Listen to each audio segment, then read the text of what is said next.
Now question 12 देखिए, हमें इस सिस्टम ऑफ इक्वेशंस को यूजिंग मैट्रिक्स मेथड सॉल्व करना है। तो यहां सबसे पहले तो इस सिस्टम ऑफ इक्वेशंस को हम ax is equal to b की फॉर्म में एक्सप्रेस करेंगे। तो हम यहां पे लिखेंगे above system can be expressed as, I must say system of equations can be expressed as, इसको ax is equal to b की फॉर्म में एक्सप्रेस किया जा सकता है, जहां पर a जो होगी वो एक कोफिशिएंट मैट्रिक्स होगी एक्स वाई जेड के कोफिशिएंट्स को लेकर 1 -1 1 2 1 -3 1 1 1 एंड x होगी वेरिएबल मैट्रिक्स उन वेरिएबल्स को लेकर के जिनकी हमें वैल्यू निकालनी है। b होगी कांस्टेंट मैट्रिक्स जो कांस्टेंट यहां पर लिखे हुए हैं। आफ्टर दैट जब आप इसे एक्सप्रेस कर देंगे उसके बाद आपको निकालना है डिटर्मिनेंट ऑफ a। तो मैं यहां पर डिटर्मिनेंट ऑफ a निकाल देता हूं एक्सपेंडिंग अलोंग रो 1। तो यहां पे आ गया 1, इस रो इस कॉलम को छोड़ेंगे तो यहां पे आ गया 1 माइनस माइनस का 3 तो ये प्लस का 3 हो गया माइनस फॉर्मूले से, और जब -1 को यहां रखेंगे तो प्लस का 1 हो जाएगा। इस रो इस कॉलम को छोड़ेंगे 2 माइनस फॉर्मूले से माइनस का 3 ये प्लस का 3 हो गया एंड 1 इंटू में 2 माइनस 1। ध्यान से देखिए 3 + 1 4 आ रहा है एंड 3 + 2 5 आ रहा है, 2 - 1 1 आ रहा है, that is equal to 10 which is not equal to 0। जब डिटर्मिनेंट ऑफ a जो है वो नॉट इक्वल टू 0 है तो सिस्टम ऑफ इक्वेशंस का सॉल्यूशन कंसिस्ट है एंड यूनिक है। आप कैसे कहेंगे? Solution of system of equations is unique and given by, कहां पुट करने से मिलेगा? x is equal to a inverse b, या फिर इसे आप ऐसा लिख सकते हो a इनवर्स कैसे निकालते हैं हम? 1 upon determinant of a into adjoint of a into b। ये लिखो या ये लिखो एक ही बात है।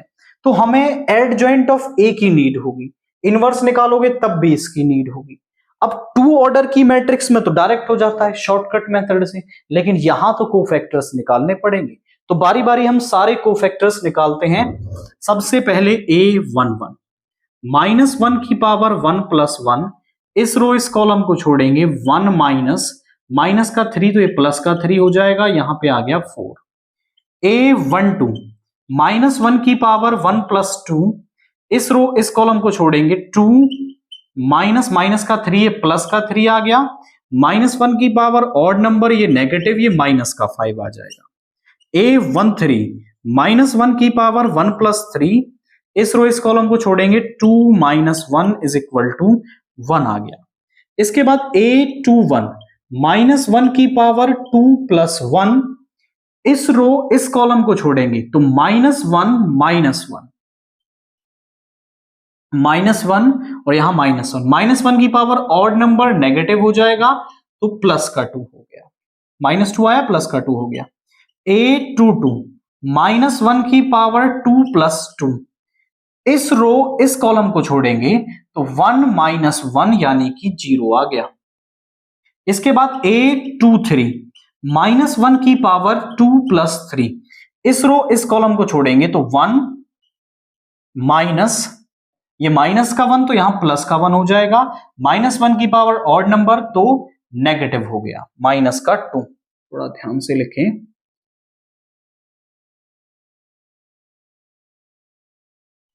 इसके बाद a31, इस रो इस कॉलम को छोड़ेंगे तो 3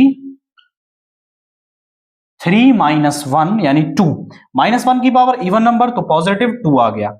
इसके बाद a32 -1 की पावर 3 + 2, इस रो इस कॉलम को छोड़ेंगे तो -3 - 2 यानी माइनस का 5, -1 की पावर ऑड नंबर नेगेटिव तो ये पॉजिटिव बन जाएगा आपका।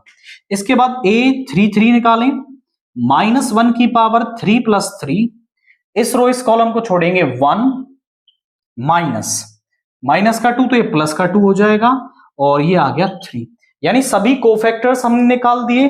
अब हम निकालते हैं इसका एडजॉइंट। तो जो एडजॉइंट ऑफ ए है वो क्या होगा, कोफैक्टर्स की मैट्रिक्स का ट्रांसपोज होगा।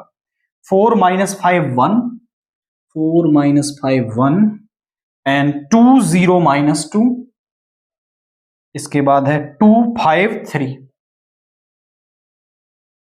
इनका ट्रांसपोज कर देंगे तो यहां पे क्या आएगा, पहली रो पहला कॉलम यानी 4 - 5 1, 2 0 - 2, 2 5 3, ये आ गया एडजॉइंट ऑफ ए।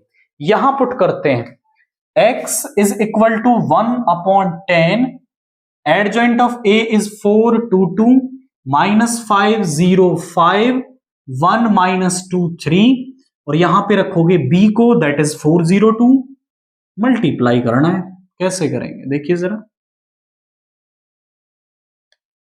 1/10 पहली रो की पहले कॉलम के साथ 4 4 जा 16 प्लस 0 प्लस में 4, सेकेंड रो की कॉलम के साथ माइनस का 20 प्लस 0 एंड प्लस में 10, 4 plus 0 plus 6, x is equal to 1/10, यहां पे आ गया 20 माइनस का 10 और प्लस में 10, 10 से डिवाइड कर देंगे तो यहां 2 - 1 1, x क्या है हमारे पास x y z, और ये हमारे पास है 2 - 1 1। दो मैट्रिक्स इक्वल हैं तो उनके कॉरस्पॉन्डिंग एलिमेंट्स आपस में इक्वल होते हैं, तो हम यहां से कह सकते हैं which implies x is equal to 2, y is equal to -1 and z is equal to 1। तो x y z की जो वैल्यूज हैं वो हमारे पास ये आ रही हैं। आप समझे कि सबसे पहले हमने जो मैट्रिक्स है उसको ax is equal to b की फॉर्म में एक्सप्रेस किया, after that determinant of a निकाला है, determinant of a not equal to 0 आया तो सोल्यूशन यहां रखने से मिलेगा, एडजॉइंट ऑफ a निकाल के पुट किया और x y z की वैल्यू हमें मिल गई।